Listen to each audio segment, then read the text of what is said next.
వినాయక చవితి పండగకి నేనేమేమి పనులు చేశాను అనేది వీడియోలో చూపిస్తాను, చూసేయండి.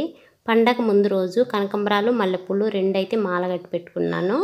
పండగ రోజు ఇల్లంతా శుభ్రం చేసుకొని బయట ముగ్గేసి వెంటనే స్నానానికి వెళ్ళాను. స్నానం చేసి వచ్చిన తర్వాత కాళ్ళకు పసుపు పూసుకొని అలాగే గడపమానానికి కూడా పసుపు బొట్లు అయితే పెట్టుకున్నాను.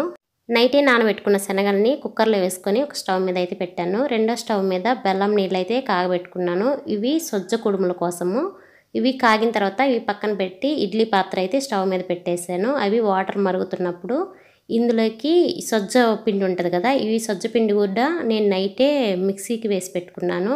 2 యాలక్కాయలు వేసి అందులోకి ఈ బెల్లం నీళ్ళు వేసి మిక్స్ చేసుకొని పక్కన పెట్టుకున్నాను. నెక్స్ట్ గారెల కోసం మినపప్పుని పొట్టుకు మినపప్పు నైటే నానబెట్టుకొని ఉదయాన్నే కడిగి ఆ పప్పుని గ్రైండర్లో అయితే వేసుకున్నాను. అది మెరిగిన తర్వాత ఇక్కడ వచ్చేసి సొజ్జ కుడుములకైతే ఇడ్లీ పాత్రలో పెట్టేశాను.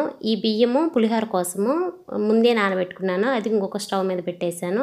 ఈ వాటర్ మరిగిన తర్వాత ఈ సొజ్జ కుడుములు అయితే పెట్టేశాను. అలాగా ఫాస్ట్గా స్టవ్ ఆపాల్సిన అవసరం లేదు. 1 by 1 పని చేసుకుంటా ఉంటే 1.5 hour అంటే గంటన్నరలో అన్ని రకాల ప్రసాదాలు అయితే ఈజీగా చేయొచ్చు. నేను చేసిందల్లా పులిహోర వడలే ఎక్కువ చేశాను. మిగతాయన్నీ చాలా తక్కువగానే చేసుకున్నాను. పానకం కానీ వడపప్పు కానీ శనగలు కానీ అవన్నీ తక్కువే చేశాను. ఈరోజు పొంగల్ మాత్రం చాలా బాగా కుదిరింది. పులిహోర కూడా బాగుంది. అన్ని ప్రసాదాలు కూడా బాగున్నాయి.